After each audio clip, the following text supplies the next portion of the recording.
You have until the count of 5. I happen to love the number 5. It's a beautiful number, a glorious number. You got to the count of 5. 3, 2, 1. Yes! Brian or something. Who's he? What? Who's that? Who's Brian? Daniel. Never heard of him. You see Welcome. the things, right? And, sorry. Okay. Welcome to... No, I'll do it. Shut up. Welcome to the Got Till 5 Wrestling Podcast. This is Jesse Benz with my co-host. His name is... Mr. Max Curtin. Hello, everybody. That's him. And the thing is, I was going to talk to you about... I'm not sure if I like us talking about like what's going on in wrestling currently at the start of every episode, because I quite like each episode being like, because they're top 5s, right? And they're timeless, and they should be standalone episodes, and talking about things that happen at the start dates life. It's true. You've kind of picked a wrong week to kind of turn. Well, this is it. Off. So I was so just yesterday I was thinking, I just talk to Max about this, because I feel like maybe we should keep these episodes timeless, not talk about it. Then Daniel fucking Bryan is back in our lives. What's happening? Excuse me, I think you mean Big Cass got cleared yesterday. Sorry, I made a mistake. What I mean is Big Cass is going to be back in our lives, and Daniel Bryan's quite cool, but one thing he is not is 7 foot tall, and you can't teach it, so he's never going to learn. You can't teach it. You've even forgotten his catchphrases, but you care so little about him.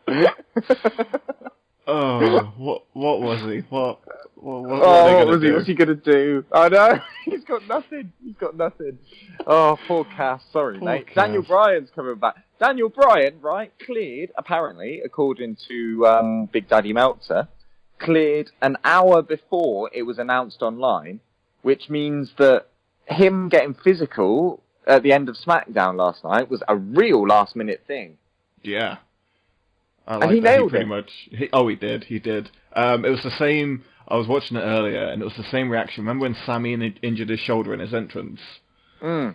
And then, like Sami did his entrance, and he flung his arms up the same way he tore his pec.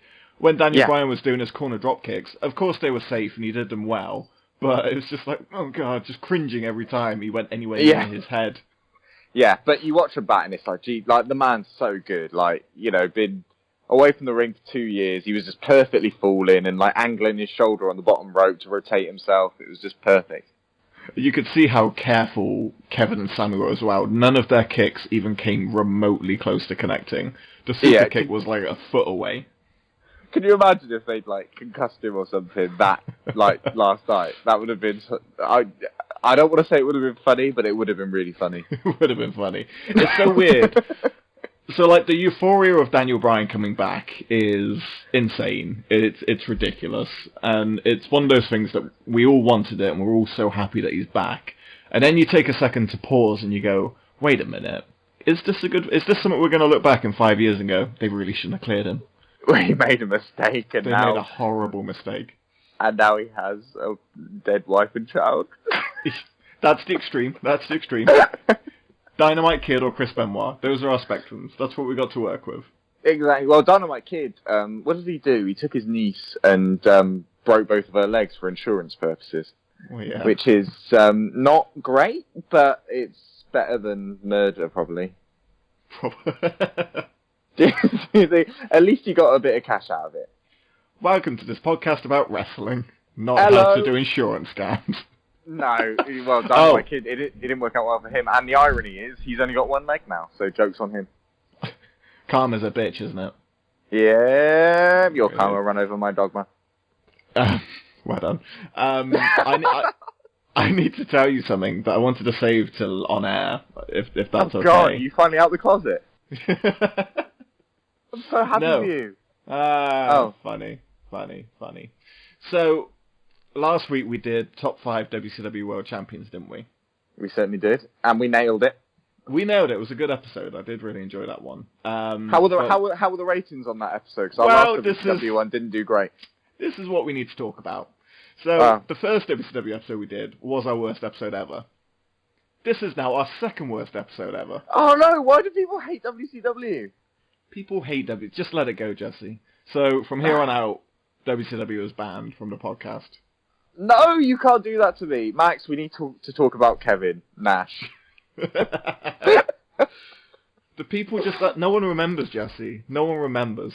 No, I remember. If you don't remember, go on the network. It's only $9.90 freaking 9, and you can watch all of Nitro and just revisit that. There's a lot of WCW I don't remember from when I was a childhood, but I've gone back and I've found it, and it's beautiful.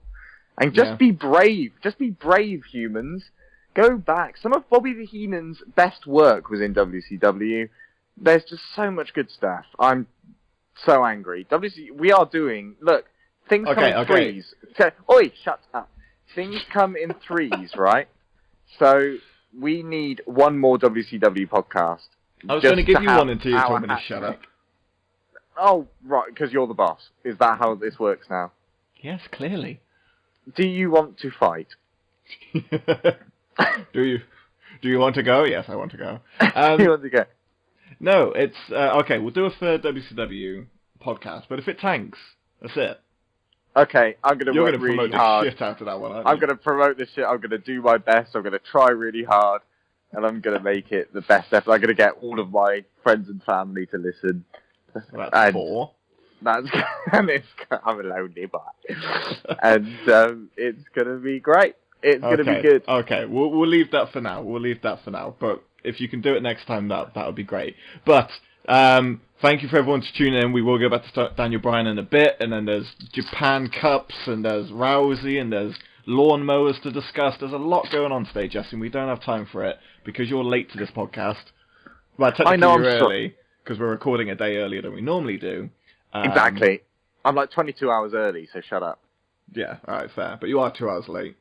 Yeah, and my computer's broken, so I'm doing this on my phone currently, so if I sound weird, that's why. And my arm is going to be aching by the end of this podcast, although it normally does anyway, but for much different reasons. Usual Wednesday night. Yeah, so thank you for tuning in. This is the Got Till 5 podcast. You can find us on the social media, such as Twitter. We like interacting with people on Twitter. I gave Jesse a little birthday message. Happy birthday, Jesse. Thanks, mate. That was a few days ago. And, yeah, it was nice. Thanks for the birthday message. You posted a picture of me with Tyler Bate and Pete Dunne. And I feel like that's just embarrassing for them because my beefy demeanour makes them look like skinny bitches. You still look like that gay uncle. I'm wearing in the picture, if no one's seen it, go to Twitter and follow us. What the fuck are you doing? But you need to go see that picture because I'm wearing a Everyone Welcome Progress t-shirt, which is in rainbow pride colours, with a waistcoat as well, I believe. And yeah, and yeah, I do look like a proud gay uncle. But yeah, how was your birthday? It was good, thank you. Went to London, saw a hip-hop band called The Far Side, which you and me are big fans of, but I don't know if anyone else would know them. They'd be good wrestling music fodder, actually, wouldn't they? Far Side, that'd be good stuff. Yeah, man, coming out to Oh Shit, that'd be dope. Because, like, I've been debating an entrance, and I've been going back and forth, and I've never really thought of Far Side as a choice. Do you reckon I could pull off Oh Shit? Soulflower's a good choice. That'd be good, yeah. And, yeah, that'd be happy days. But yeah, that was very good. I walked around Oxford Street, and I walked around Leicester Square, and I walked around Camden, found a Japan shop, and bought lots of Japanese things, like mangas and a plushie of Rowlet, which is the grass starter from the most recent Pokemon games. Kawaii as fuck, my friend. Kawaii as fuck. Kawaii. Yes, so... That's good. I'm glad you had a lovely time. So follow us on Twitter, Facebook. I uploaded the last episode to YouTube. I don't know if you saw that. Because people were like... YouTube? Yeah, I had some messages from people like, you could put it on YouTube. I like listening to podcasts on YouTube. And I was like, that's a fucking lot of work. Who listens to podcasts on YouTube? This is what I said, but apparently... Who does that? So I put it up there, like, hardly anyone listened to it. Mainly because it's WCW. But we did have a fair few on there, so for those... very small minorities, you're welcome. I'll put it up on YouTube this week as well. Idiots. And yeah, but if you close the YouTube app on your phone, the sound stops, no? Exactly. Apparently people listen to stuff on their phones. at home. I mean, on their laptops at home. No, I don't believe this. Those people don't exist. This isn't right. Yeah, I'm not happy. Sorry. Fine. I mean, if you're putting it on YouTube, that's fine because it means I don't have to do anything. But if you're listening to this on YouTube, you're an idiot. You're an idiot. But for all you normal listeners, find us on SoundCloud, iTunes, wherever good podcasts are found. Search Got Till 5, subscribe, all that good stuff. Now, enough of that boring shit. Let's talk about Wrestlemania. Okay, so WrestleMania is looking very good, but I still refuse to watch it live. Because he's an arsehole.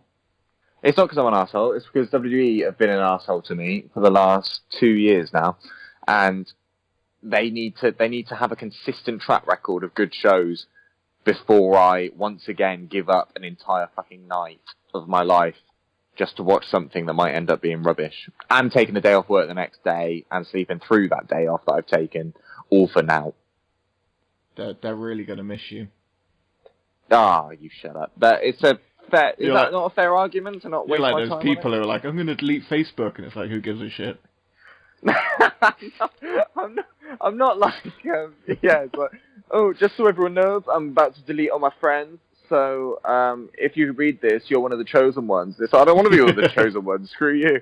I normally, if I see those statuses... I haven't spoken to you since school, and I'm still here, so clearly your standard isn't that high. Do you know what I mean? No. Then I go into their profile and delete them. Yeah, exactly. Yeah, you that'll learn stupid 'em. bitch. Yeah, that'll learn them. I say, yeah. Oh, fucking Facebook fuckers. But yeah, looking like a great card. And I do know what you mean. Like, with the last two, 32 was especially bad. 33 was bearable. Too long. Too long, very much too long. There were some cool moments, though, not compared to 32, when there were no cool moments at all. 31 was the last good one, but I'm very... Seeing as this is in the same setting as WrestleMania 30, one of the best WrestleManias in recent memory, the card is just ridiculous. I'm very hopeful. Yeah, I agree, and I'll be watching it Monday evening after work, and at a normal time, and I'll have a lovely time, and maybe I'll be regretful that I didn't stay up and watch it with my friends, but that's my fault, and I will learn from that, and if they can consistently keep doing good pay-per-views, I will tune in next year live. I love it. I love that optimism that you have in life. Because actually, the reason we mention WrestleMania is because this week's top 5 is top 5 most are we saying underrated or hidden gems? Yeah, I mean, they mean the same thing, Max. You can say whatever you want. I know, but what's a better? Hidden gems. Hidden gems. These are the Yeah, hidden gems nice. of WrestleMania. What colour's the gem? Oh, it's purple in honour of WrestleMania. This year's WrestleMania is a bit purpley, isn't it? Very purpley. Yeah, we'll have, it's a very fruity mania. Fruity. Okay, yeah, okay, it's purple here, hidden purple gem. Hidden purple gem. These are the matches that are on the undercards. These are the matches that are not always on the undercard, but maybe they're a world title match that got overshadowed by the main title match, or they're... Well, I know what's on your list. Yeah. Might even be on the pre-show. You might even have a pre-show match on there. Who knows? But we'll find out in a little bit. Who even cares? So depressing. You've asked some people in the Got Till 5 universe. I've asked some people, so we'll get to them afterwards as well. We don't have to. How do you know I've asked people? Because you asked me to ask people, but I never actually sent you the link, so maybe I haven't. Well, I have every faith in you that you can do one thing in a week, in a fortnight. In a bye week. In a bye week. Ooh, we haven't made a bye joke in a while. No, I felt like it was getting old, but it's all come full circle and it feels fresh to me again now. Woohoo! No. Did you? Yes, I did. Don't worry. that was a genuine, like, you said, did you? And I couldn't even, like, bullshit you because you sounded really serious and, like, you sounded like I'd be really disappointed if you actually haven't. I was about to take it. We were going to go into the corner of this podcast and be like, Jesse, I know, fucking thing. One fucking thing. You can't even do that. I know, you had your dad voice on. I just had to be straight up with you then. Yes, I did. No, absolutely I did. Yes, Dad, I'm sorry, Dad. Did you watch any of the New Japan Cup? Yes. Yes. Do you know the winner? Yes. Listeners, if you don't know the winner, hit pause and skip roughly 3 minutes. We could do this. But this ain't coming out till like Friday, so we got. If they don't know by then, useless. I don't want them listening. Idiots again. They're idiots. Yeah, they're probably listening on YouTube. YouTubers. Zack Ryder. Zack Sabre Jr. One day, Zack One day. Ryder will join Cody Rhodes on the Indies. Yes, he will. Zack Sabre Jr. won the New Japan Cup and went, I'm going to challenge Okada. Fucking brilliant. It's coming home. It's coming home. I'm sorry, I'm just going to have... If it's not Naito or Omega, I'm going to have an irrational hate for anyone that beats Okada. Yeah, that's true, but Zack Sabre Jr. is a British boy. He's one of us, you know? It's true. It is true. So he's got Harry Potter-themed pro wrestling tees. I mean, what's not to like? My favourite is the post-interview that he did, where, you know, when they put the little Coors beers out for them. Oh, yeah. And he just goes, I just won the New Japan Cup and you're giving me warm beer. What kind of savage do you think I am? And yeah, it was brilliant. God bless you. God bless you. He's the man. Hey, apparently, Daniel Bryan in the last few months has been, this is according to Meltzer, has been studying Zack Sabre Jr. matches as a way to put on exciting matches safely, if you see what I mean. Well, this is what I'm hoping. I'm hoping he kind of, like his sister-in-law, Nikki Bella doesn't do any neck stuff anymore. Just don't do any head stuff, Daniel. Obviously, I'm not comparing the two as in-ring generals, but... I was going to say, like, yeah, because Nikki's, like, stayed consistently exciting in the ring, isn't she, for a long time? Oh, well, I have a good time. But yeah, if he can just kind of tone it down, and as you say, with what Zack Sabre Jr. does, he is a literal wizard. I'm a technical wizard, I am. Exactly that, yeah. So that's what I mean, like, as far as people to study to put on interesting, different, and exciting matches, Zack Sabre Jr. is a bloody good one. Mm-hmm. And then I keep thinking of all the matches we're going to get now. You got Daniel Bryan Nakamura's finally going to happen. Yeah. Because obviously Naka said that the main reason for signing was to face Daniel Bryan. Yeah, they were roomies in Japan, weren't they? Roommates. Yeah. The Miz versus Daniel Bryan is what I'm most looking forward to, weirdly. Yeah, that is weird, isn't it? Because The Miz doesn't exactly put on 5-star classics, but it's good character game. It's the same as why I love Cody Rhodes so much. It's just playing your character well and being committed to it makes for good wrestling. Yep, that's why he's so good. And I think I've said to you before, one of my weird dream matches is Gargano versus Bryan. I was like, it's never going to happen now. But now, it can happen. Now it could. Yeah, the two most baby faces that ever did baby. Oh, just everyone crying while watching. Yeah. I got a bit emotional watching Daniel Bryan's sort of welcome back promo that he did in the ring at the start of SmackDown yesterday. I love down over Brie. He only wells up when he brings up Brie, doesn't he? Yeah. And Brie! His voice went so high. And how cool a moment was it? Like, such a natural moment that Vince must have, like, just came in his pants when it happened. When he said, I don't know where my match is going to be. And every single person in that crowd just pointed to the WrestleMania sign. Yeah, that was cool. That's the sort of thing that, if you try and tell someone that it happened, it sounds lame as shit. But when you actually see it, it's awesome. It was beautiful. And you could tell, like, when... You sounded like you got emotional then, mate. I did. I fucking love it. I really hope they're doing some kind of WE24 or WE365. I want to see the tears when he's told that he can come back. God, yeah. Oh, they definitely will. They film everything nowadays. And yeah, there'll be a 24 for this. I was thinking the other day, don't you wish that WE24s were around in, like, the toxic masculinity era? Like, when... Oh, God, yeah. Like with Randy Orton shitting in bags in airplanes and stuff. And like, imagine WE24 like capturing everything. It would have been so good. It would be like those like edgy MTV reality shows.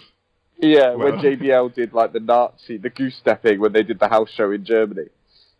And like all that. And then like WE24 just catches him backstage. He's like, they loved it, my God. Oh, JBL never changed, never changed. Or even like WE24's going further back to like the 80s. So it's like when Dynamite Kid's ribbing British Bulldog by putting milk in his steroid needles and stuff. What was the story you told the other week of that who served their dog to another person? Oh, Mr. Fuji. Mr. Fuji served Odd Job from James Bond, his dead dog, as in Spag Bowl. Imagine the camera's just in like the backstage of his kitchen, just in his kitchen, and he's just giggling away like, "Oh, just wait till he sees the surprise I've got." And you know how, like, in WE24s, like, the writing comes up of a future quote that's coming? Yes. And that's like, it would just, like, be all black, and then this quote would come up, and, "Oh no, my fucking dog." And at that moment, I knew I ate my dog. Yeah, exactly. So good. Fido, no! Dog died, man. Dog died. Very finally, before we get on to our top 5, we'll leave Rhonda for another week, but I'm loving Rhonda. She's getting non-wrestling fans talking. People who don't know wrestling are talking to me about Rhonda. That's a good sign. But Ultimate Deletion. I have to be honest, I haven't watched it. I've seen a couple of highlights, and Okay. it looked very good. We'll save this. It's fucking mental. Okay. It's like, is it, I thought is the it first one was better mental. than the TNA one? I think it is. Really? I really enjoyed it. Like, it was just weird. Like, the first one's great because it's so unexpected. I didn't think they could top it, but some of the stuff that they end up doing, if you're listening to this, because I know there's a few of you who aren't actually wrestling fans who listen to this podcast, which I also find very weird, by the way. That is weird. Go I know. go listen on YouTube, you weirdo. Testament to us, though, I think. But go on YouTube. It's called Ultimate Deletion. It was on Raw. Bray Wyatt versus Matt Hardy. That's wrestling at its weirdest, and if you can appreciate that, you're on board for life, basically, is what I have to say about that.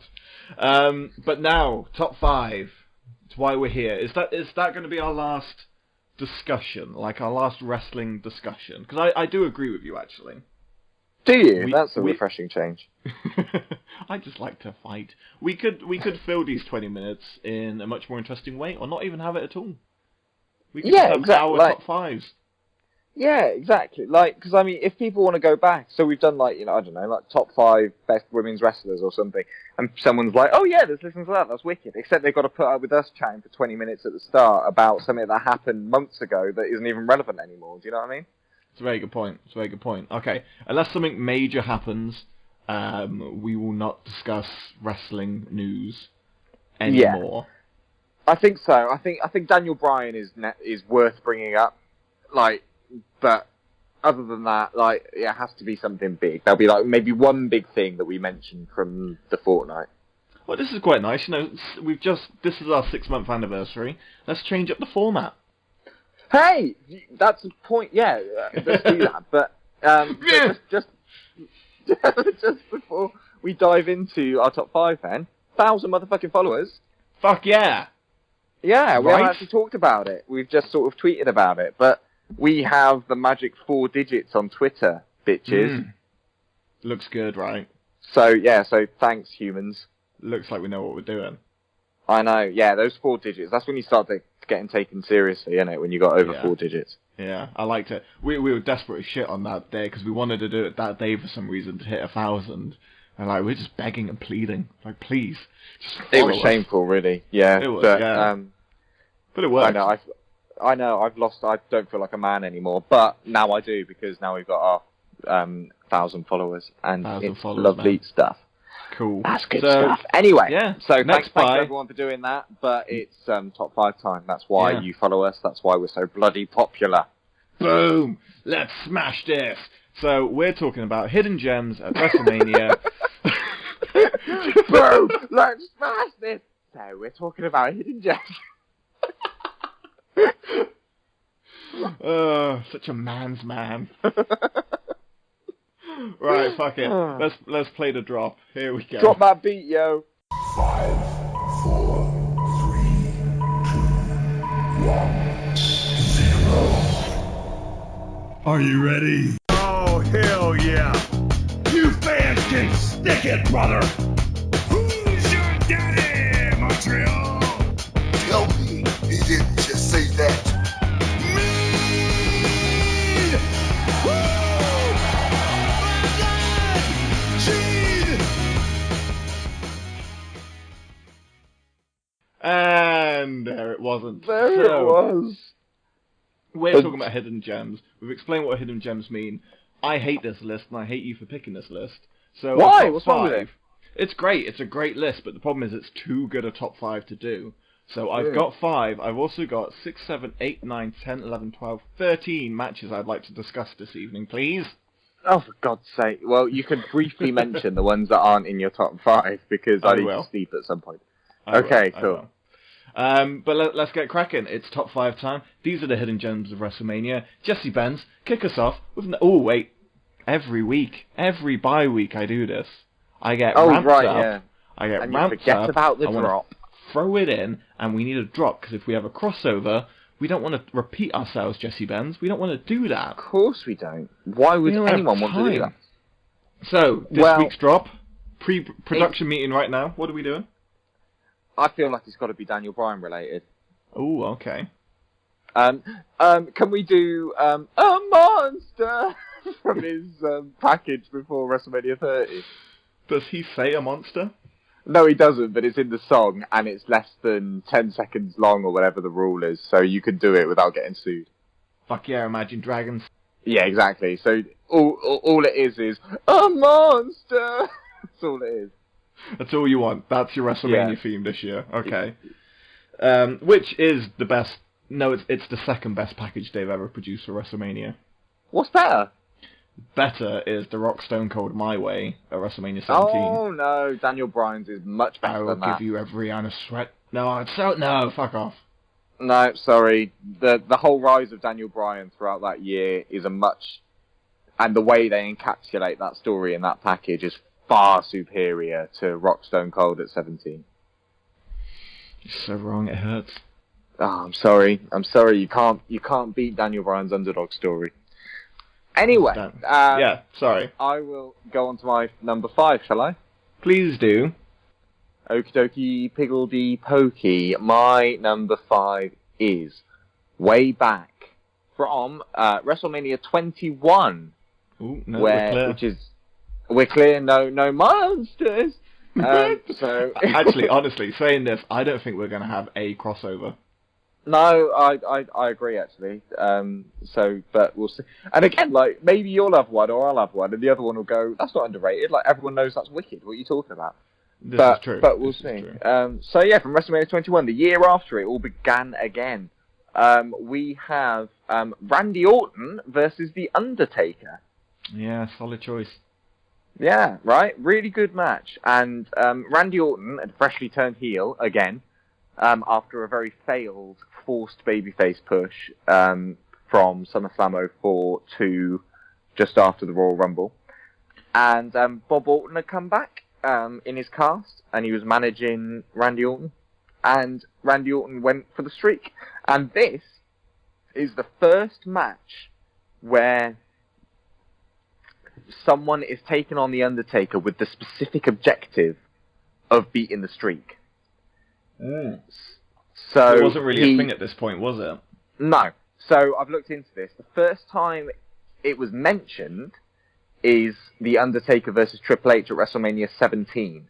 But it was just something JR said in passing in the commentary. Like, it's just a little fact. Like, The Undertaker is undefeated at WrestleMania. That's all he said. That's the first time it was actually mentioned. This is the first time that it's referred to as the streak.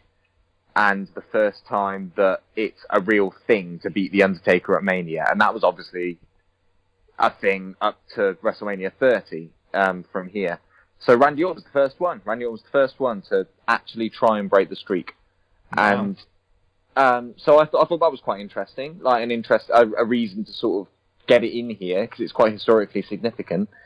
And also, it's a damn good match. Randy Orton is just great. He does a great job with The Undertaker here.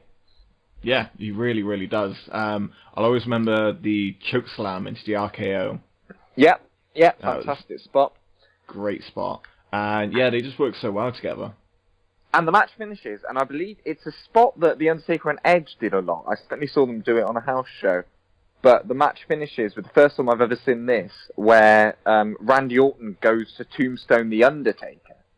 So, like, trying to nick his finisher, but the weight shifts, and Randy falls back with Undertaker landing on his feet and then lifting Randy Orton into his own tombstone to finish the match. You remember that? Yeah. So that's how I saw a SmackDown house show in 2008, which was headlined by Edge and Undertaker, and that exact same spot finished that match. And I remember it took me right back to this match at WrestleMania 21. They did it quite a lot after a while. That kind of the fullback. It's a good one. It's a good one, but it is a good one. Yeah, WrestleMania 21 was a good pay-per-view. Another one from that, Ray Eddie to kick off the show. Not their best in their series, that's why I haven't put it in my list. But just first Money in the Bank. Just a really solid pay-per-view. Batista Triple H wasn't. I mean, it's not a technical masterpiece, but the storytelling of Batista and in Evolution and the slow turn of turning Batista into a star was just amazing. It was fantastic storytelling. WrestleMania 21 at the time was the highest grossing WrestleMania of all time. Yeah, it was. Outgrossed 17. It was and then 23, the Trump one, is still, I believe, the highest grossing of all time. Yeah. So it overtook 21 when it happened. But yeah, at the time when 21 happened, it was huge show. My favourite thing about WrestleMania 21 was the whole theme was WrestleMania Goes Hollywood. And they would record all these vignettes weeks leading up. So you had people like all the mid-carders doing Taxi Driver, you talking to me? You must, all of that. And then you had Eugene playing Forrest Gump. Yeah. And I'll always remember... Booker T and Eddie were Pulp Fiction. Pulp Fiction, yeah. And then Triple H and Ric Flair doing Braveheart. And it's just Triple H on a horse and Ric Flair just dancing beside, woo! And it's amazing. I'm pretty sure Ric Flair was on a, what are they called? What are the little horses called? A little horse? A pony? No, there's a Shetland? There's a name for it. Shetland pony, that's exactly what it is, yeah. So, Ric Flair is just on one of them, so it all looks all noble and stuff, and he's just on a tiny little Shetland pony, just go, woo! As this thing's fat little thing's trying to trot along. Amazing, yeah, it's funny. Amazing. But yeah, it was good. But Randy Orton, can I tell you a bit of extra research around this match that I thought was interesting? Who are you? What do you mean? What? Because I've actually worked this week. Yeah. I know. Well, no, to be honest, I haven't done any research. I just happened to know this. Okay. But so Bob Orton came back and was sort of Randy Orton's manager and all that. Yeah. And he was there for most of the year. It was Randy Orton and Undertaker feuded for most of this year, if you remember right. They had a Hell in a Cell and all sorts of stuff. Hell in a Cell, yeah. Was very good. But it was that Hell in a Cell that ended up leading to Bob Orton losing his job in the WWE. Now, do you know why? I do not know why. So Bob Orton sort of got involved in this Hell in a Cell. He bladed for the business. He bled, and as did Undertaker. And turns out that Bob Orton has hepatitis. Jesus. Yep. And he kept quite quiet about it. In the medicals and stuff, and Undertaker got wind of it after that match, and he was like, "Jesus, we all bladed, we all mixed blood, really. I could have easily got." So Undertaker ran straight to the office, and Bob Orton was very quietly removed from WWE. As he should be. Who hides As he hepatitis? should be. I mean, no one wants a dead man with Hep C, do they? No, you can't cure that shit. Exactly that. But so that's why Bob Orton didn't hang around. Oh, good. Yeah, good. Yeah, good. What an idiot. All of that lot who wrestle with okay, if you've got hepatitis as a wrestler but you still want to keep on working and the promoter suggests a bit of colour in the match, just say no. Yeah, just mention you've got hep. Yeah. Probably not a good idea, mate. I've got hepatitis. Easy. But yeah, brutal. But that all adds to my love of the whole Randy Orton, Bob Orton, Undertaker saga. Yeah. So that was a good feud, because wasn't that when he came back? Randy was being lifted up on everyone's shoulders, and then the flaming casket. We talked about this. Yeah, we talked about this on our top 5 Survivor Series matches, I believe. Yeah. Because he back at the end when Orton had won the SmackDown versus Raw match for SmackDown, and this is the post-match beatdown where Undertaker tombstones Regal, and Regal does the splits as he's being tombstoned. the greatest Yeah. tombstone of all time. The greatest tombstone ever. Yeah, that was. I need to go back and watch the WrestleMania match we're talking about, the Undertaker Randy Orton one, because it is one of the best ones, and it's when really Undertaker could go. Yeah. And could go well, so yeah. Solid choice there, Jesse Benz. Thank you very much. Yeah, start of the streak. I felt like it was important. What's your number 5, dear boy? Well, I feel a bit bad now, because yours is quite historical, and mine's fucking ridiculous. Is it the, can I guess what it is? Is it the gimmick battle royale from WrestleMania 17? No, it's not. It is a gimmick match, though. It's, is it? What is it? From WrestleMania 13. It's a Chicago street fight. Legion of Doom and Ahmed Johnson versus the Nation of Domination. Now, before you start, this is a great match. I have to be honest with you, I can't even remember it. It's not long. It's like, I think it's about 10, 15 minutes.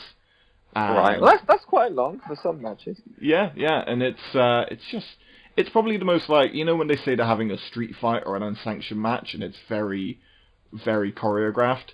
This, I don't think they spoke beforehand. I think they just went out and did whatever the hell they wanted. Like, there's a bit where Hawk is just walking around, spraying people with a fire extinguisher, then he just starts spraying the crowd. Just for shits and gigs. And then, like, the rest of the Nation of Domination get in and start beating on Hawk and Animal at the end, and they just no-sell it, like, get out, we won, go. They just completely no-sell it, it's amazing. Just leave, like, brilliant. Ahmed Johnson was kind of a failure in terms of what he became. He had all this hype going for him. Hopefully not a previous Ronda Rousey. Hopefully she rises to the challenge. But they just got injured all the time. Yeah, he just got injured. Yeah, they just kept pushing him, and he got injured. And he was really over, and he had a great rival with Farouk in the Nation of Domination. And surprisingly, this was like one of their main programs going into WrestleMania 13. You know, you talk about Bret Stone Cold stealing the show and being like the match. That was like a nothing match compared to how this was built up, in all honesty. It's just, how mad is that? You know, it was just like, Stone Cold and Bret were like, yeah, we'll give him something to do. It'll be fine. And then they just did great. So, Johnson kept getting beaten up by the Nation of Domination after he came back and was a babyface at this point. And then he joined the Legion of Doom, who just made their return. And then they booked a Chicago street fight just for the hell of it.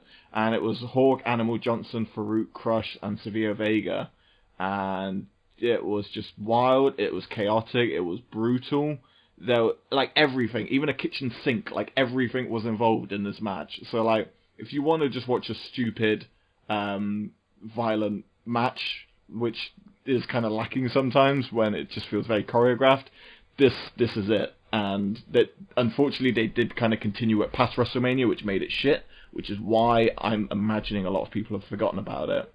But if you just take the match as it is, it's so much fun to watch. Nice. It's really fun to watch. So, yeah, definitely worth checking out. That's my ridiculous pick of the top 5. The rest are all quite serious from here, I promise. Okay, it was a good show. I want to watch it. That sounds interesting. Like, I will have watched it. I definitely watched Mania 13, but I just don't have memory of that match. I need to recap, I think. Fresh eyes, baby, fresh eyes. Yeah, exactly that. Yeah, I mean, I remember Ahmed Johnson. You're like stuck now, aren't you? Yeah, I mean, I'm trying to be polite, to be honest with you. You only got 5 slots, Max, and you picked that one. Come on. The donk. Okay, so on to my number 4. We are jumping 10 years forward from my initial one. We're at WrestleMania 31. Ah. And it is Triple H versus the man known as Sting. Really? Okay. Yeah. You didn't like this, did you? I hated this match. I thought this match was fantastic. I know you're a massive Sting fan, and the reason you probably don't like it is because you feel like a bunch of people interfered and got involved and took away from the fact that Sting was there. Plus, Triple H went over as he has to, right? Of course. Right.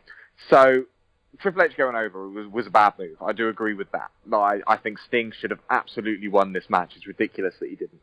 But the interference of DX and the NWO and stuff, that was brilliant. It was really good fun. Don't you think? Actually. Yeah, no, I agree. That was, when the music hit and Yeah. NWO came out first, didn't they?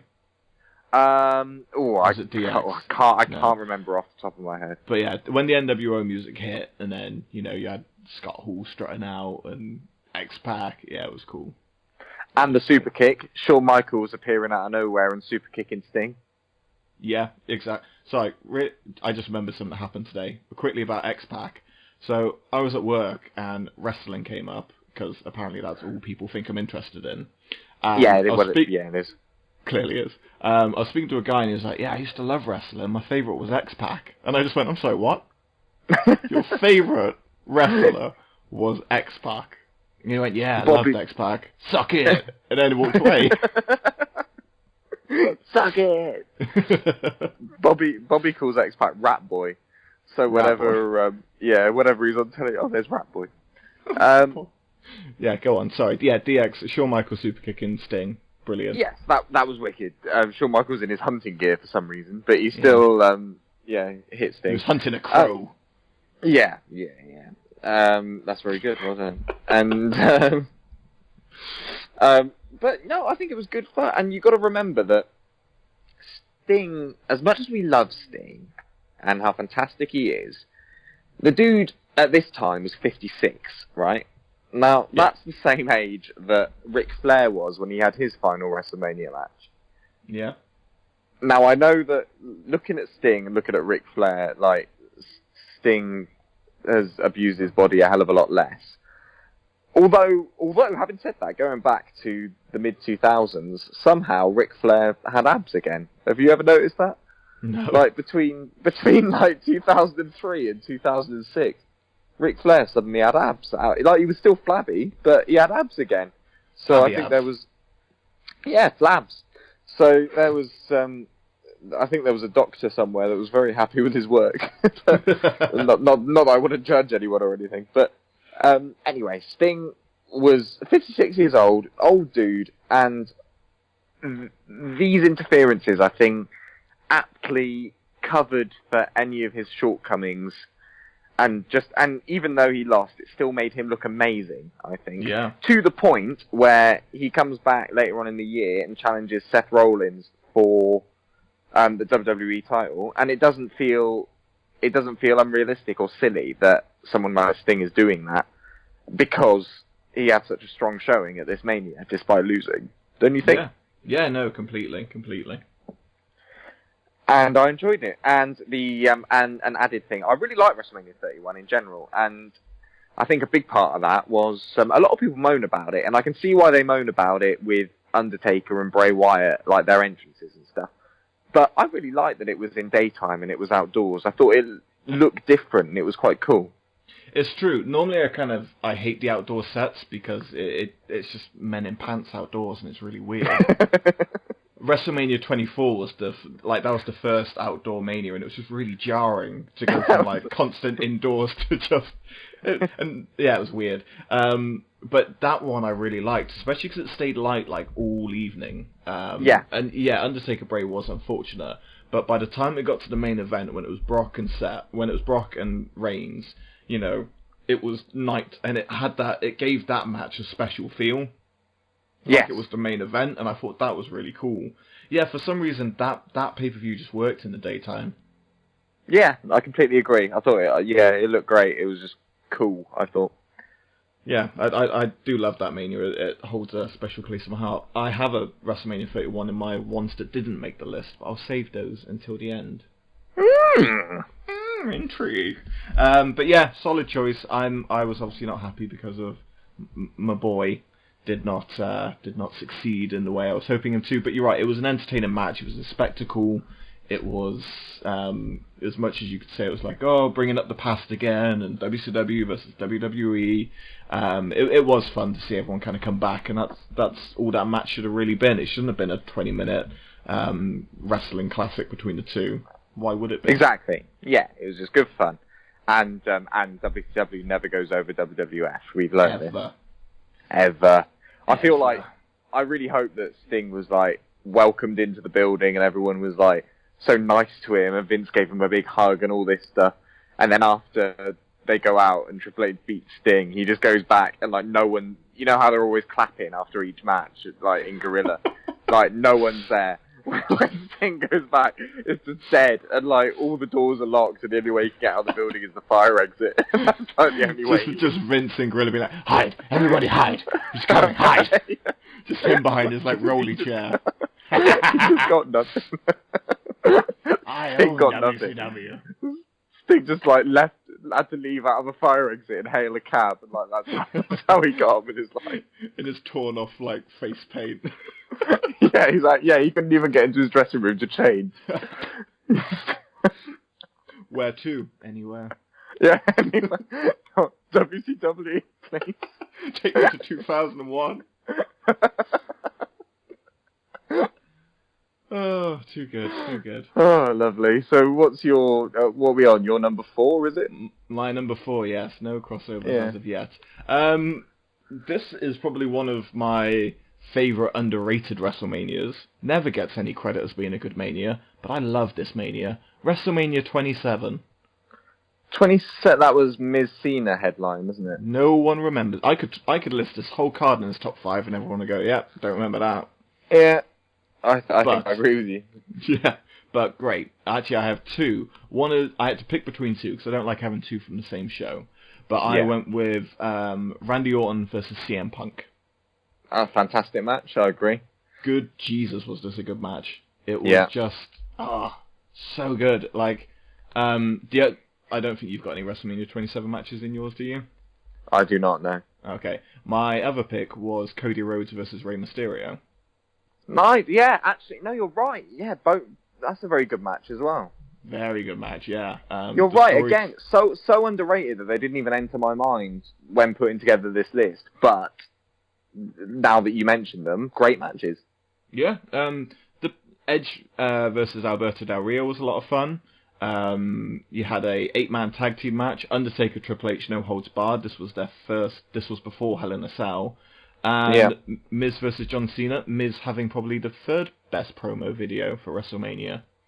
It was very good, actually. And then the poor guy had the big, like, inflatable.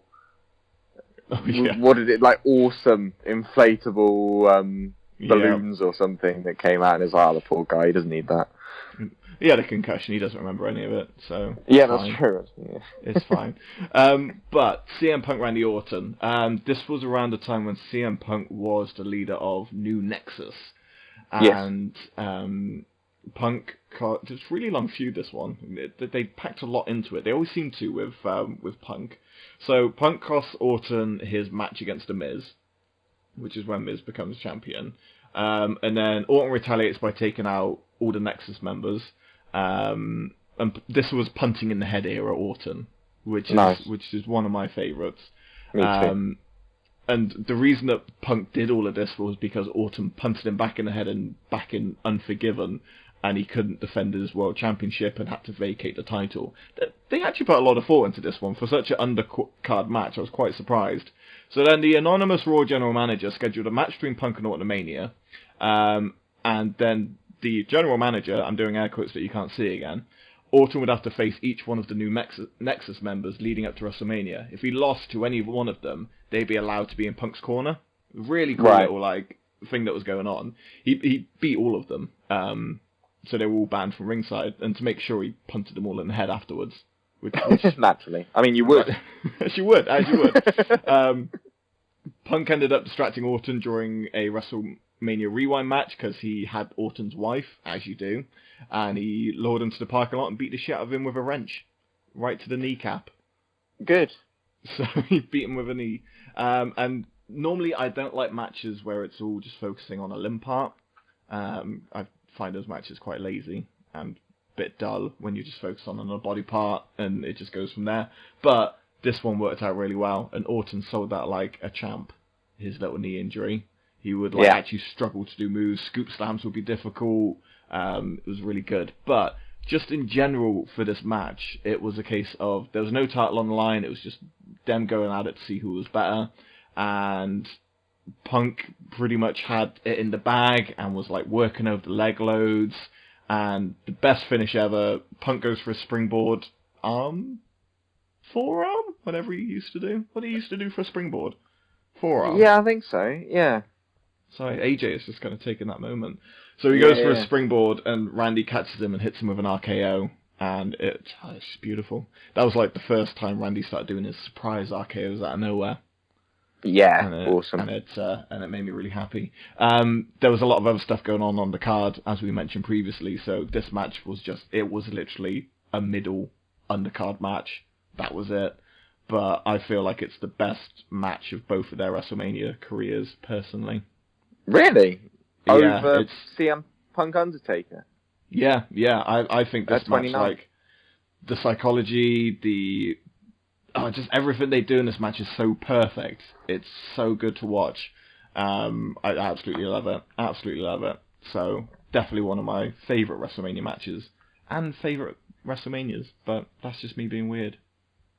Fair shout. No, it's cool. It's nice to have something all to yourself. No, that's good as shit. The only bad side of this pay-per-view was when it was Snooki, whatever that celebrity lady was, and she teamed with like Trish Stratus. It was just horrible. Just horrible. Oh God, yeah, that brings back memories. Yeah, I'd forgotten about that. There's some dark times it was dark times. That's a very neat segue, because my number 3 is from WrestleMania 22, and it is Trish Stratus versus Mickie James. I popped myself then. I know. I liked it because you laughed in Trish's entrance music laugh, and then did the exact same laugh, but just like lower, which was your own laugh. So this is actually how you laugh. Oh yeah, I completely forgot about this match. Good shout. Thank you. I would say up until Mania 32, this is the greatest women's match that's ever been at WrestleMania. 100%, yeah. Glad you agree. And so I think, what brought this back to me was the Royal Rumble, the Women's Royal Rumble that just happened, when Trish came in and Mickie and Trish had that quick stare-off. Do you remember? Oh yeah, that was great. So cool. That was quite possibly, because I love this match so much, that was my favourite moment of the Royal Rumble this year, when Trish and Mickie James stared off at each other.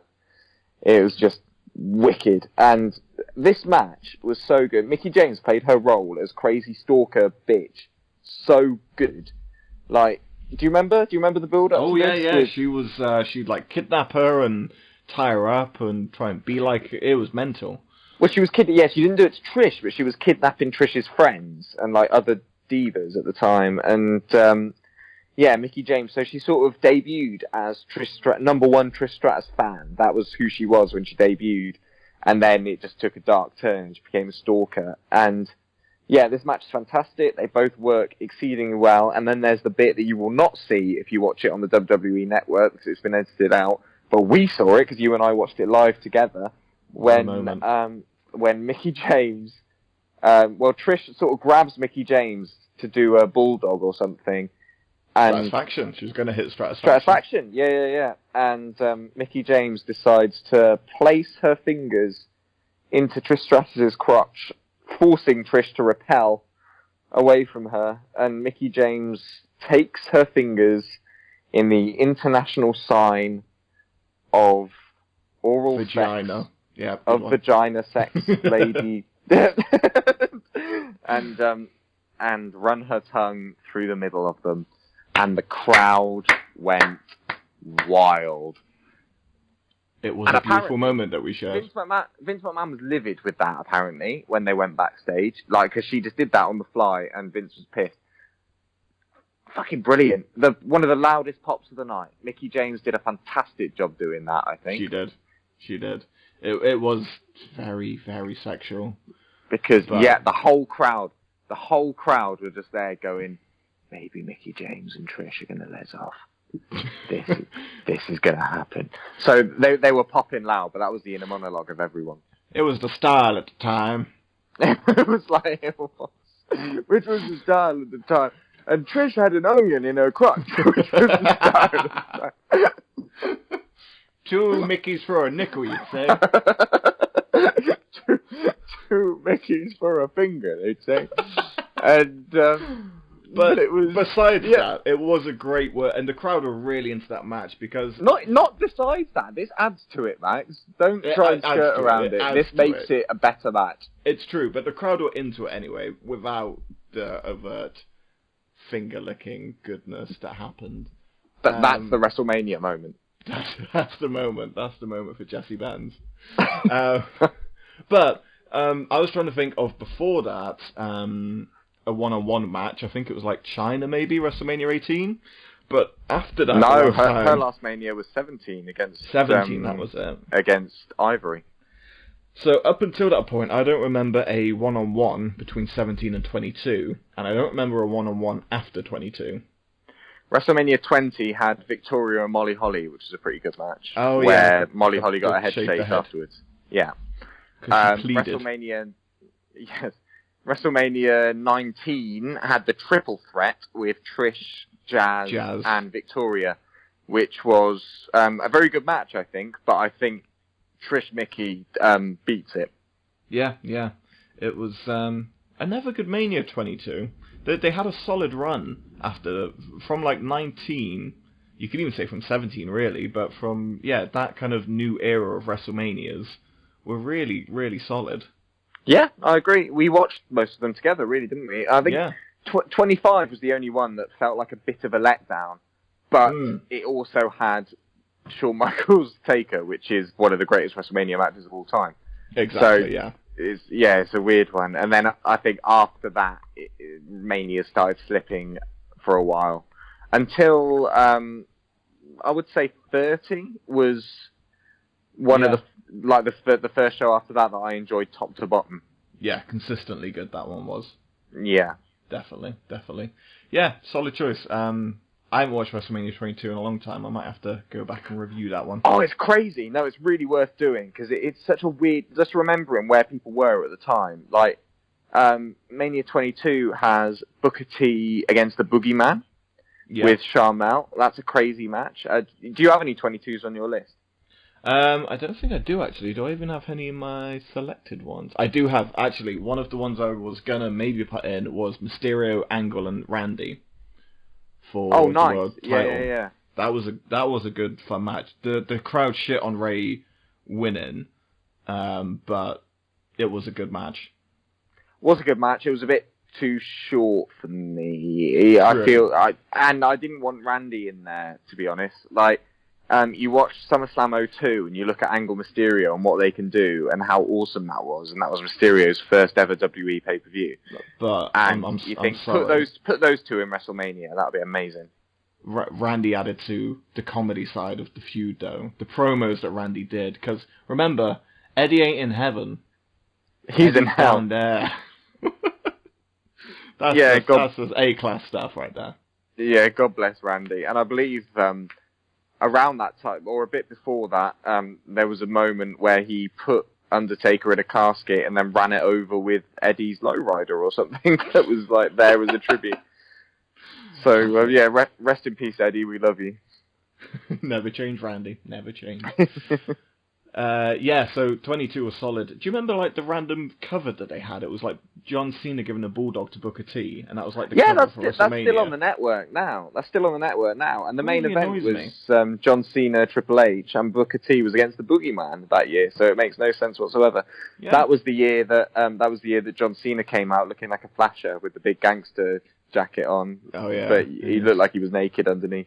It was so weird, and Triple H's pissed off throne entrance. Yeah, we also had Shawn Michaels beat the shit out of Vince McMahon, which is an all-time classic. Our favourite match. I think it might be. Like, I think if there's a match that I associate with you and our love of wrestling together, it is Shawn Michaels versus Vince McMahon at WrestleMania 22. Middle finger at the end as he's being carried off. Having a heart attack. Great match. Great match. I feel like, wasn't this match on a top 5 of ours recently? I think we talk about it a lot. I think we have mentioned it before. We have I can't definitely remember. mentioned it. I can't remember if it was on a proper list or if we just started talking about it. But it is fantastic. And no, Might and have it was probably the Vince McMahon episode. I was right? going to say, probably the Vince McMahon episode. Yeah, that's when it would have come up. Yeah, we would have talked about it then, I think. Which, fellow listeners, seeing as we're talking about hidden gems, if you haven't listened to that one, that's one of our best. Yeah, it's a doozy. It's a Yeah. doozy. Check it Go out. listen to our Vince McMahon moments. It's fantastic. Okay, so number 3 for me, I've written no notes for. I've just written the combatant and the mania, because I feel like we might have a crossover here. I know, right? Intriguing. Shawn Michaels versus Chris Jericho, WrestleMania 19. Ooh, we don't have a crossover, only because I don't consider it underrated. I feel like it's quite well known as a fantastic WrestleMania match. I think it gets forgotten. I've been Forgetting. Yeah. I've got a big drink of whiskey and coke, and I'm having a good time. But I do feel like this match is forgotten compared to like other matches that Shawn Michaels has at WrestleMania and Chris Jericho has had at WrestleMania. I feel like for both of them, this one doesn't get mentioned as Shawn Michaels' best WrestleMania matches, that one he had against Jericho at 19. I don't feel like that happens. Okay, fine. I think that or at least it's well remembered to me, at least, because it was Shawn Michaels' first WrestleMania, like, since he was back from his back injury. Yeah. So because of that, and it feels like it's sort of a big deal, you know, it almost feels like his big return. Yeah, it's true. But yeah, I know what you mean as well, though. Top to bottom, though, this match, the showmanship at the start, where Jericho just comes out of his normal entrance and he just walks to the ring. He's not really paying attention to the crowd. He taunts them a little bit, and he just gets in the ring as he normally does. Then out comes why he's called Mr. WrestleMania. Dancing and singing, and a little, looking like you next to Pete Dunne and Tyler Bates. And he's going down the rampway, and he's got these pyro guns, and some aren't working, and some are. It's just amazing. And he's dancing his way down, and it just cuts to Jericho in the ring, and he just gives the middle finger. He's just on the middle rope, and he just flips him off, and the camera quickly cuts away. And JR's like, Chris Jericho's not impressed with Shawn Michaels' showboating here. And that spoke volumes for the two of them going into that match for me. I thought they were just fantastic. And then throughout, what are you doing? What? Can you hear me? Yeah, what are you doing? Does it sound echoey? Yeah, you having a pee? I might be having a quick wee, but you keep talking. It's very audible to the listeners, for fuck's sake, Jesse. What? No, it's fine. You can. You're such a fucking idiot. Well, I wasn't just going to sit there and just struggle. I couldn't enjoy myself with my bladder awful. Alright, for your next tour, I'm just going to go have a wank or have a shit. And I'll come back. Yeah, because that's the same. Yeah. It's not weird at all. I love that you associate that with a necessity that someone else can do. Well, you know me, I've got to top you. I've always got to top you, Jesse. Well, it's over now. It was nice and quick. Move on. What were we talking about? Shawn Michaels being a lovely Christian that I've probably just made mistakes on. You just pissed all over that one. Pissed all over my number 3. Okay. Entrances were fantastic, and then the whole build-up to this match was pretty basic. It was Shawn's coming back. Jericho says, "You were my idol, but now you're washed up, and I'm going to end your career." And Shawn's like, "Bitch, please." And he stuff happens at the Royal Rumble, and then WrestleMania. Nailed that explanation, didn't I? You did, yeah, perfect. It was very good. Well, I can give a more nuanced thing about this match that something I find interesting. Did you wash your hands? I'm sorry? Did you wash your hands? No, I panicked. I haven't even flushed. I've just left it. I'm going to have to go and address that after the podcast. Oh, God. You're so nuanced. Carry on, bitch. So, the nuance that I found is this would have been Shawn Michaels' first stadium performance. right? So Yeah. So he would have, he's done Manias before, obviously, but in his era, they were all done in the same sort of arenas you would do Raws and regular pay-per-views in and stuff. And it wasn't until after his absence that they started making these things bigger and stuff. So, Shawn Michaels performing in a venue that large, he would never have done that before, which I think really adds to, this being his first Mania match back and stuff. And I just think that's a cool little fact to bear in mind when you watch this. It's true. He's never performed anywhere near somewhere that large. Yeah, it's a good point. Because this was 2003, so we had SummerSlam was his return, right? So 2002 August. Yeah. And then I'm trying to remember what he did kind of after that. Was Survivor Series came 2002, you're right. And then he lost the Elimination title. Chamber. Royal That's Rumble. where he won the title. Then he lost the title at Armageddon in a 3 stages of hell match with Triple H. Then he was in the Royal Rumble, but it got eliminated by Jericho, which was sort of the start of this feud leading up to Mania. That was it. And the young Lion versus the old Lion kind of deal that they were going with, and Jericho working the back throughout the whole match, because obviously HBK had been gone with a back injury. Even to the point of when I believe he reaches for the rope and then kind of just tries to drag Jericho out, and then he just starts putting the walls on outside on the floor.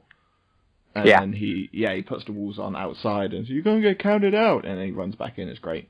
And it's a great Shawn Michaels match. It's what made you go, yeah, this is Mr. WrestleMania. This is why he's so good. And for Chris Jericho, for how much it's been documented that he idolized Shawn Michaels, how cool is that? That you get to like go in there and tear it up with your idol. That's just awesome. That's awesome. And one of my favorite WrestleMania moments is when Shawn Michaels and Chris Jericho hug at the end of the match. Yes. And then Jericho just nails him with one of the most brutal low blows you've ever seen. Straight. And the way Shawn Michaels just sort of slides down Chris Jericho's torso. Oh, and he pushes the face. Brilliant. Yeah. Oh, it's brilliant. It's such a good moment. Really is. WrestleMania 19 in general, we've spoken about many times before, is fantastic. We could pick a lot of hidden gems from this one. I was very close with Matt Hardy, Rey Mysterio, but this match just always stands out to me. Always. Yeah. As you say, Mania 19 is, again, that's a top to bottom. You could just enjoy the whole show. Yeah. It's, great show. And, again, one of those shows that didn't do very well at the box office. Like, no. It was a much lower selling Mania than normal, but that's a real shame because, the match quality is stunning. Well, you kind of think about who they had on, because 17 was obviously huge. You had Rock and Austin and Undertaker Triple H. It was a big show. 18, Undertaker Flair, Hulk Hogan versus The Rock, obviously. And then Triple H again in the main event. 19 was kind of the first deviation away from that. You had Brock and Kurt as the main event, not proven WrestleMania main eventers. Undertaker was in a very lapsed match against kind of like Albert and Big Show. There wasn't a huge amount of draw power on that pay-per-view, but it worked. Yeah, absolutely. So, solid. Yeah, well, the thing is with that one is they built most of the promotion around Hulk Hogan versus Vince McMahon. And that was where most of the promotion was. And Vince McMahon in wrestling matches doesn't seem to sell tickets, really. People don't seem that bothered about it. And that just seems to be a history with Vince McMahon. No, you know he's going to get his butt whooped and he's going to get beaten. And, exactly. He either gets beaten, which is predictable, or he wins, which you don't really want to see either. You don't want to see Vince McMahon win. No, definitely not. So, I think that's probably what contributed to it, but fantastic Mania, and I'm sure if you're listening to this podcast, you checked it out, but if not, definitely go and watch it. So good. Exactly. So good. Exactly that. What are you on, Home Skillet? I'm on my number 2, and I know you said that you don't like, you didn't want to pick 2 from the same Mania, but I've broken that rule, and I've done that for me. Which Mania? We're back to 31, and this is Seth Rollins versus Randy Orton. This is why I didn't mention it earlier. This is on my didn't make my top 5 list, but it's written down. Is it? Yeah, one of your honourable mentions. What a great opener. It wasn't the opener. The opener was the ladder match for the Intercontinental title. Oh yeah, you're right. But so this was possibly the second match, I think. But it's great match. Completely overshadowed because of what Rollins did later in the night. Which is go on to cash in the main event and win the title. But just a great match. I would actually say this is the last Randy Orton match I enjoyed. Yeah, that's fair. He wore elbow pads. Remember, we were like, oh, he's wearing elbow pads. He's taking elbow seriously. pads. Old school Randy, yeah. Randy, when I really liked him when I was younger, always wore elbow pads. Yeah, it was nice that he was wearing them. Means he gave a shit. Exactly, yeah. And J&J Security were there in Rollins' corner. We got a nice spot with Orton's, hang rope DDT, but he did it double. Yeah. On J&J Security. That was awesome. And the finish is just stunning. So memorable. Why don't they show that more? Like, that is a huge WrestleMania moment. Yeah. And they just, you never see it in highlight packages anymore. And it just looked amazing. It was so good. Well, I'm hoping they'll go back to it. What we're alluding to is Seth Rollins goes for the curb stomp on Randy. When he puts his foot in the back of Randy's neck, Randy springs up. Rollins goes into the air, and when he drops down, he hits an RKO for the victory. The curb stomp was eventually banned from wrestling, so that's why, like, whenever you see video packages of Rollins winning the title, they never show him actually doing the move that won it. It's always that kid and his dad cheering, which I find really weird. But now that they've allowed it back, I'm hoping they kind of start showing the curb stomps again, because you're right, it was so good. And apparently I don't know if this is confirmed or not, but they kept practicing that spot, and they kept trying it, but they couldn't get it to work. There would always be some kind of fuck up, or it just didn't look right. And on the night is when they did it, and it looked perfect. Yeah, I know, because Randy Orton marks out so hard over it that he forgets to pin Rollins. So he hits the RKO, he's like, yeah, just screaming. He's so into it. And then you see the ref just sort of go, pin him! Like, just shout at him. It's brilliant. It doesn't beat when Randy, he hits an RKO on someone on SmackDown, and he's so excited he does, like, just splits in the air, and does little punches. That's the greatest Randy hit in the RKO, but that was on Mark Henry. Randy Orton hit it on Mark Henry, and Christian was in the ring with Randy. And you see Randy just, like, do the star jump, and you just see Christian look at him and just go, fuck you doing? You just see him, like, mouth pats around. Oh, so good. I feel, because I don't even remember the build to that match. I don't know why it was happening. It was very much you went into it going, why is Seth and Randy what is this? And you're right, it did turn into like one of my favourite matches of that night. It was just so surprising, and that finish, I remember all of us, we were all sitting on the couch, weren't we? Yeah. We all lost our shit when it happened. Yeah, it was amazing. It was just, such a stunning moment. Like, you can only see it for the first time once, and it was such an incredible feeling seeing that. Yeah. And it was a great little swerve match as well, because, like, obviously, Rollins lost, he took the pin from Randy. I think we all said on that night, it was like, wow, he's clearly not going to cash in tonight then. Yeah. And, yeah, he did. He did, and it opened up a world of possibilities. You know, he had Randy, who had beaten him that night. He had Brock, who he'd taken the title off. He had Roman, who he'd stolen his opportunity from. Just so many avenues of storyline that you could go from that. Like, at the time, it felt like just stunning booking. You know, they just had so many options. It was great. Yeah. Squandered them all. Yeah, they did. But at the time, it felt great. No, that WrestleMania, and that was never. He had 2 WrestleMania moments. How lucky is that? Because at the end, where he just, you know, gets the title and he's standing and he starts swinging it around his head. Really scared he was going to let go of it, but that's besides the point. Gems flying into children's eyes in the audience. My eyeball! But no, it was great. It was really good. Great choice. Quite high on your list as well. Yeah, right. Well, it's, you know, maybe because it's in more recent memory, but I just, maybe it was the atmosphere, because I was with you and all sorts of people were here, weren't they? And it was just nice for us all to sort of pop together, you know? That was our first Mania together. It was a good one. in a long time. Yeah. So you and me have shared a lot of manias when we were younger, but this was this was our first one in adulthood, I would say. Yeah, and we had a fair few people around, and we dressed up. You were in Finn Balor makeup. I was in Sting makeup. Yeah. We looked good. We did. Yeah, baby. My number 2 is from the greatest WrestleMania of all time, WrestleMania 17. Mm. Now, I'm wondering if this is your number 1. It could be. Oh, I hope it is. I hope it is. Kurt Angle versus Chris Benoit, WrestleMania 17. Oh, A monster! you son of a bitch! You stole. Yeah. So one crossover. You've stolen my number 1. Redacted versus Angle. Oh, brilliant. That means I get to talk doubly long. Okay, seeing as this is your number 1, take the lead. Well, I don't know what to say really. It's a technical I'll masterpiece, and it's in. No, you won't. You shut up. It's in. Like you said, it's the greatest WrestleMania of all time. It's the night the Attitude Era ended. It's, in my opinion, and but based on that, you think like everything's quite sort of rough and ready, and then just in the middle of the card, you've got this technical masterpiece of like Olympic style wrestling.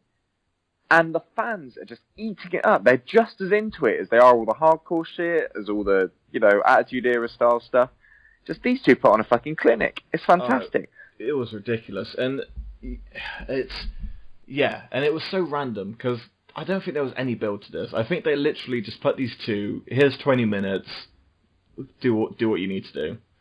Yeah. And that's all the story was, just like two wrestlers just going at it. And yeah, it is a technical masterclass where the two are kind of jockeying for position at the start, and it's hold for hold and hold. But I think what really I like about this match is they also still throw in some of the WWE style, the wrestling style. There's a couple of steel step shots where he gets thrown into it, and the end of the match is Angle winning by pulling the tights and stuff. So it's and there's a ref bump as well, isn't there? There's a ref bump in here. And Angle taps to the crossface. But it's so it's got that wrestling style, but it's also got kind of the WWE theatrics to it, which kind of keeps people interested. But for me, watching it, because I've mentioned on previous episodes, WrestleMania 17 was the first WrestleMania I ever watched, and I didn't know heads or tails of difference between, technical wrestling and hardcore wrestling and just general whatever, pro wrestling. So to see this for the first time, of what these two put on, just blew my mind. Like, absolutely blew my mind for what had been going on. And you're right, the amount of crazy stuff that was going on with the street fight between Vince and Shane, Undertaker Triple H, which basically turned into a street fight. There was a TLC match, the backstage hardcore title match.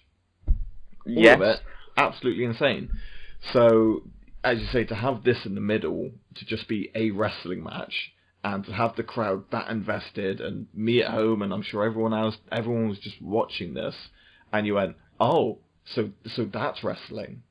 I see. I like it. Yeah, absolutely. And a side note about that hardcore match quickly, did you know that apparently when they were backstage, Raven was about 2 inches away from hitting some sort of power source that would have knocked out the power throughout the whole building? Yeah.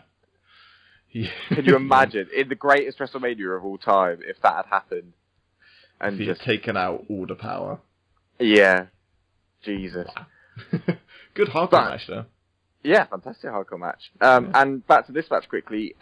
It's what I love about it as well. So Angle was always bragging how he could out-wrestle Benoit.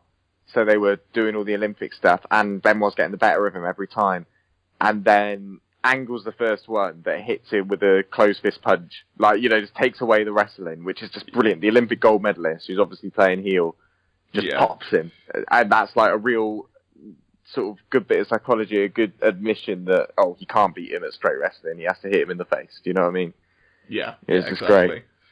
He just kept getting frustrated. And I think that was the best way to kind of showcase Benoit as well. He could hang with the Olympic gold medalist. And some of the transitions they do, I still watch this match to this day, and the transitions are just ridiculous. Yeah, I agree. I mean, it's not up there with Angle Benoit Royal Rumble 2003, which is, as you know, my favourite match of all time. But it's a very close. Oh, I don't know. I would say it's third actually in my favourite Angle Benoit matches, because the month after this, they had a 30-minute Ultimate Submission match. At Backlash 2001, that is fantastic. That would be my second favourite Angle Benoit match. But this is my third. But it's still my favourite underrated Mania match. Yeah, it really is. It's slotted in such a huge card, but it doesn't feel out of place. You know, everything else is quite gimmicky and weird, but it works in there, and it really, really does stand the test of time as a match. And it shows just exactly what the two of them could do. And it was great what Angle could do, because Angle got the win here, and he also got the win at Judgment Day in that 2 out of 3 falls match as well. Oh, yeah. So loved it. Good choice, Jesse. Good choice. Thank you. Well, it was your choice as well, my good brother. Good brother. My number one. I don't know if you're going to let me have this or not, but I argue this is the most underrated world title match in WrestleMania history. Is it Edge Alberto? Fuck off, is it? WrestleMania 24. It is Edge, but it's Edge versus The Undertaker. Ah, no, that's a great match. No, I will let you have this, because even though it was the main event, that Mania is very much overshadowed by Ric Flair's retirement. 100%. Ric Flair, Shawn Michaels steals that show, and it's like, what else was on that card?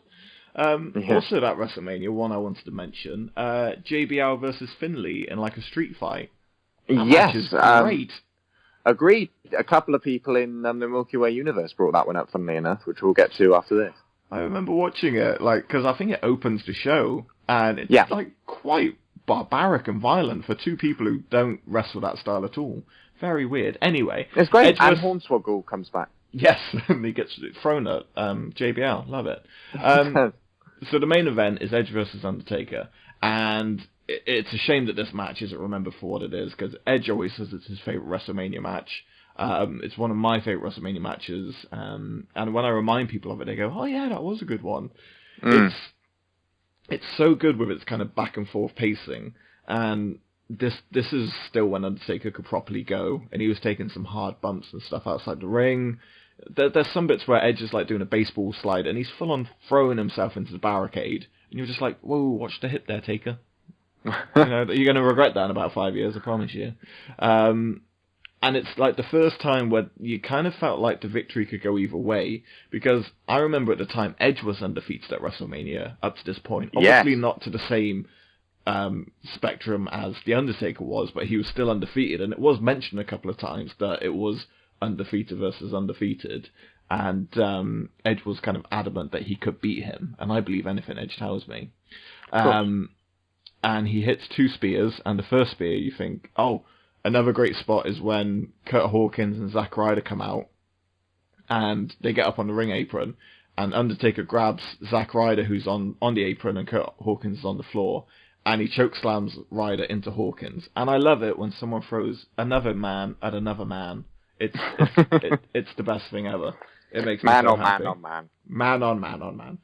And then Edge hits the spear, and you're like, holy shit, that's it. This is it. But no, it's not. And he goes for a second spear, and he hits it, but he takes too long to go for the cover, and Undertaker locks in Hell's Gate and gets him to tap out. And it was like, oh man, but tap out at Mania. I always love a tap out at Mania in the main event. But it's, Undertaker hits so many finishers on Edge. We've mentioned before that WrestleMania 25 is the start of the finisher spamming. Yeah. Go and watch 24. 24 is very much finisher spamming. Oh, really? Maybe it was sort of a Mania thing for a while before it became a just weekly thing. Do you know what I mean? Yeah. Oh, and the greatest moment of this match.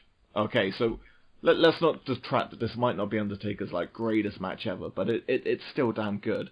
But the most important bit is the referee gets knocked down in this match, and we are blessed with the most beautiful image of little Charles Robinson sprinting down that aisleway. It's a good 100 yards that he gets that sprint on. Little Nate, with all his hope and wishes in his eyes, sprints down, dives in the ring after Undertaker hits a tombstone and is 1, 2, and then Edge kicks out and his little face is like, I just ran that way for fucking nothing.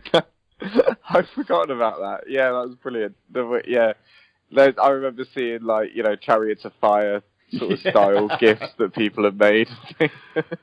Best thing about that Mania. That's the only reason that's my number one.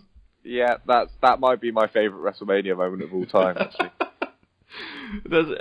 We can't have any of these on the list unless there's a WrestleMania moment, and that's it. And and then the two went on to have another great unappreciated gem at SummerSlam where they fought in Hell in a Cell, and then had a great Edge and Taker had great chemistry, really good chemistry together, and this Mania match, it's people remember it, but they shouldn't remember. They should remember it for how much better it is than what they remember it. That's an English sentence. I just spoke. It was. Gavin, I know what you mean, but yeah. So love that match. Edge versus Undertaker, WrestleMania 24. Very good. Well, that is a successful top 5 from both of us, I think. Very, very quickly, I'm just going to run through the ones I couldn't include. I mentioned JBL Finlay. You had Orton versus Rollins. Roddy Piper versus Bret Hart at WrestleMania 11. Great match. Very nice, yeah. Goldust versus Roddy Piper, WrestleMania 12, where they recreated the O.J. Simpson Bronco chase. Another match that I would argue isn't underrated, because I feel like this is why, because it was either gonna be the Chicago Street Fighter WrestleMania 13 or that match, but I feel enough people know that match. Yeah, it was. Yeah, I don't know. I mean, now that you mention it, I don't hear many people talk about it, but it's very much in my consciousness. I don't know why. Yeah. I'm a big Roddy Piper fan. Maybe that's why. I'm not sure. Because it's ridiculous. I mentioned Rey Mysterio Cody.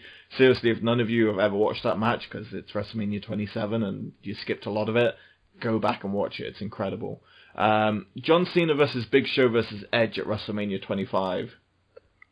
That was good. There was that moment where Cena had Edge and Big Show on his shoulders, wasn't there? 700 pounds, he just deadlifted. Yeah. Ridiculous. I don't know whether this is underrated or not, because I feel like it gets left out. It's remembered for the moment of becoming the Women's Championship match, but Charlotte, Becky Lynch, and Sasha at WrestleMania 32. Well, that's the match, yeah. When I said Trish Mickie James was the best women's match at Mania, up until this one surpassed it, I think, as far as quality, I feel like in the future this is going to be known as a hidden gem. Yeah, quite possibly. Yeah. I mean, it was such a bad Mania that this was sort of the only good match, really. Really was. But anyway, those are my picks. What have you got from the Got Till 5 universe, Jesse Bands? I've got some on my end, but you first. Well, the Got Till 5 universe. We have a chap called Gelatinous Power who talks to us, and he agrees with you and me to a certain extent. I do like this match. The JBL Finlay Belfast Brawl from 24 was a pretty fun hardcore match for two guys that aren't of that hardcore style. Yeah, exactly. I agree with him. Yeah. A Tanzarian says Chris Jericho versus Christian at WrestleMania 20, which is pretty good. It is a good match, and it was the whole Trish Stratus as the girl in the middle storyline. Do you remember? Yeah, I know a lot of people really. I don't like that match. I don't think it's the best, because it's Jericho's best Mania match, and I'm like, it's alright. Yeah, no, I wouldn't say it's his best, but it's pretty good. And we get a heel Trish out of it as well. Trish turns heel at the end of this match, and heel Trish throughout that year was one of my favourite things. I thought she was a fantastic heel. It's true. When she kisses Christian at the end and then just wipes her lip. Yeah, I'll always remember that. Always remember. Beautiful. Love it. We have... What else do we have? Morbikai agrees with you. CM Punk versus Randy Orton from Mania 27. Yeah. He says just an amazing performance by both guys. Superstar Nick Stevens says WrestleMania 23 Money in the Bank. He says, when it comes to Money in the Bank matches, it's held pretty high, but not so much when it comes to overall Mania matches. Had so many big names in the match and so much good action, which is very true. Yeah. Is that the one Kennedy won? I think so. Yeah, I think it is.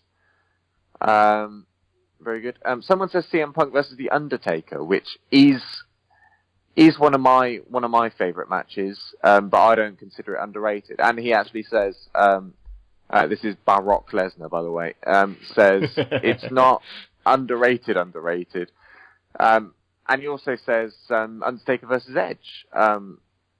Not just very good, but some of the best of all time at WrestleMania, he says. Really is. So he's with you. Cheers, brother. There you go. There's a selected selection of the Got Till 5 Milky Way universe. I like it. Over onto the Twitterverse. JJ Hendricks is one I don't even think I've ever watched. WrestleMania 6, Mr. Perfect versus Brutus Beefcake. WrestleMania 6 is one of my favourite shows, and I felt that match really added something to the show. Very well done. Very well done. Well done. I agree. I watched WrestleMania 6, and not live, obviously. I was a little boy. But I've seen it since, and I agree. Mr. Perfect was underrated in every sense of the word. Mr. Perfect is one of the greatest wrestlers of all time, and doesn't get the props he deserves. It's very true. It's true. Discoff Andrew said, you gave us a list. Big Show versus Mayweather. Not really a wrestling match, but I guess the WrestleMania hidden gem. It was more fun than it should have been. Yeah, it's true. It did outdo itself. Punk Orton, Triple H Taker 1, so presumably means 17, which was a very good one. They fought all over the place. Orton Rollins, which you agreed with. Regal Jericho. Yes, the opener of Mania 17. Yeah. Because that's a very good match. Jericho peed in Regal's tea, if I remember correctly. That's all I He remember did. from that feud. Yes, but that was I believe that was after Mania 17 on the build-up to Backlash 2001 when they had the Duchess of Queensberry rules match. Yes, yeah. Do you remember this? Still doesn't make sense, yeah. Yeah, fantastic match. But no, the opener it was very, very good. The Jericho and Regal match. That was the first match where I realised that Regal walks like a he walks like a man that snuck out of bed to get a midnight snack from the fridge and doesn't want to wake his wife. That's how he walked in the ring. You nailed that. I liked it. Well done. His final pick was Piper Adonis, and I don't even remember that match taking place. What? Piper Adonis? Yeah, Rowdy Piper versus Adonis, which I've no recollection. Oh, WrestleMania 3, overshadowed by obviously other stuff. So Roddy Piper versus Adrian Adonis, hair versus hair match. Interesting. Right, I've got no memory of that. That's I have to admit, I don't think I've ever watched WrestleMania 3 top to bottom. No, I think I watched the highlights and that's about it. Oh, yeah. People. And finally, Master P, our favourite Master P, always got back.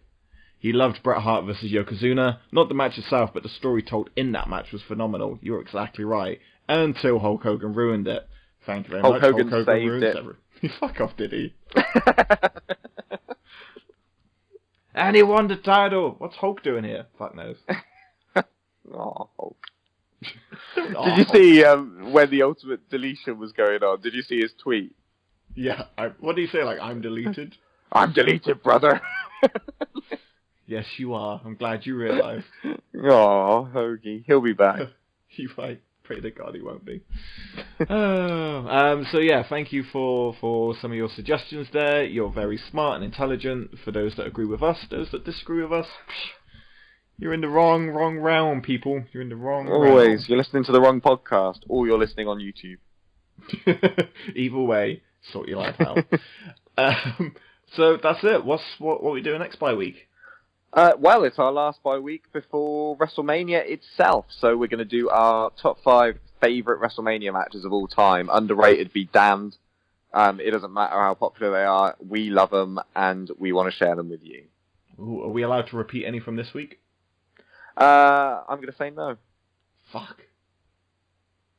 You've blown your load, see? I've blown you don't like mainstream matches, do you? But there's so many. If you think about it hard, there's so many matches that have happened at WrestleMania that are just fantastic, and everyone agrees they're fantastic. You don't have to dig around looking for ones that people have forgotten about.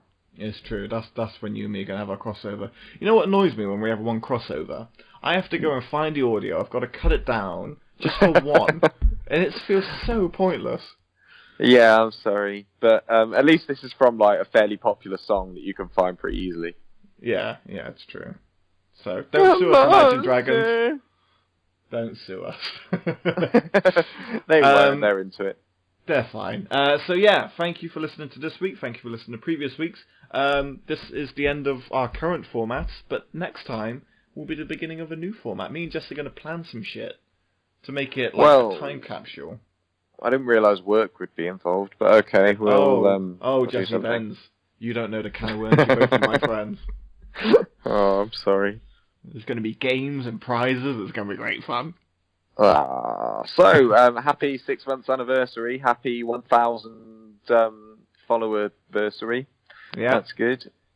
And yeah, we're doing okay, aren't we, brother? We're doing good, son. We're doing good. And I guess, you know, Daniel Bryan said it, but thanks, fans. Thanks, buddy. Yeah, well, we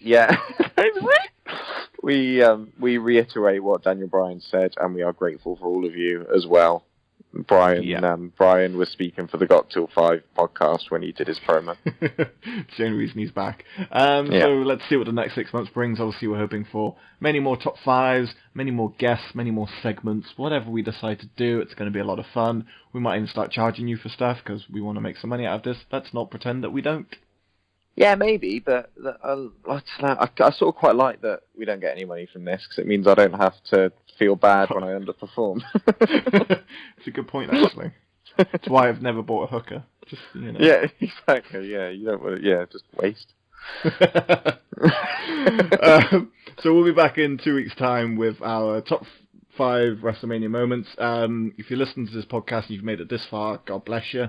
Please, you're braver than us. We tune out like 20 minutes ago.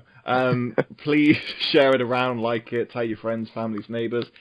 Old Dorothy down the road, she might get a kick out of some noise in the background. Who knows? Brilliant. So thanks for listening, and we'll be back in bi-week. Yeah, in bi-week. Bi-week. Which is, hang on, I've got a calendar here. So these come out every Friday, don't they? Yeah. I might release this one tomorrow if I edit it in time. Oh, blimey. So, assuming it comes out Friday, it will be 6th of April will be our next episode. 2 days before Mania. Exciting. Wonderful. Thank you, Jesse. I love you. Thanks, Max. I love you too. Sorry about my wee. It's alright. I'm going to leave it in. Are you? Okay. No, that's fine. That's the end of the podcast. Just me talking. Okay. Thank you, everyone, for listening. We'll see you on bi-weekly. Later days. Yeah, later days, yo. You have until the count of 5. I happen to love the number 5. It's a beautiful number, a glorious number. You got to the count of 5.